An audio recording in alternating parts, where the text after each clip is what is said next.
Welcome to Mitzvah Torah. This year is entitled Mitzvah on Shabbat number 14, applying ointments, creams, and the like on Shabbat. So if we take the principles that we've had until now, one should be allowed, someone who's a chola she'ein sakan is in bed, tremendous skin irritation, but not minor. It's just so much pain that he's in bed from it. So then he would have the het there. The various permits that we mentioned, taking pills, asking you got to do malacha, and doing a drabanan with a shinoi. What about ointments? So a spray, some kind of medicated spray. So that is a drabanan, is of medication. So it should be applied with some kind of a shinoi, not sprayed in the typical way. Putting on cream. So also that should be put on a different way, just put on maybe from a distance, not applied in the normal way. But by cream, we have an additional problem.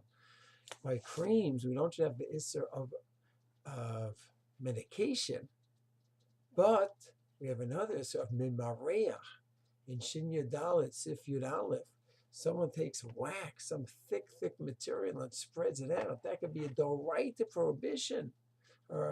Only when something pours freely is it not mimareach smearing. If it's thick, like wax is doraita, and if it pours very slowly, slower than or thicker than oil, it'll be drabanan. So the creams and Vaseline, we're going to talk about doraita prohibitions.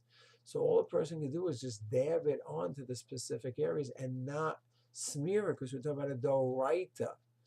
If someone is really not well, chol she'ein sakana, you can ask a guy to smear it on. That we learned. But a doraita you can't really do yourself, only in specific situations where one would need a heter for that. So therefore one could just dab it on specific areas. That is what we do with a baby as a rash. We put the Desitin on the diaper, on the baby itself. We don't smear it on at all. We do it the shino by just going ahead and putting a few little places. And then when we cover it with the diaper, memela, indirectly, it gets spread out. So then you're not doing the act of smearing directly.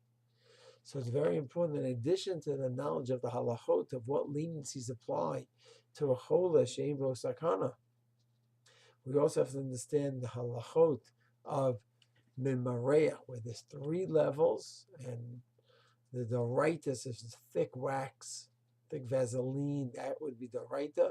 If it pours, but it pours very, very slowly, it's thicker than oil, that'd be drabanan. If it pours freely, that's mutar legamrei. And then one would have to take this mimareach and apply it to medicine and halachot on Shabbat, as we mentioned. Shalom.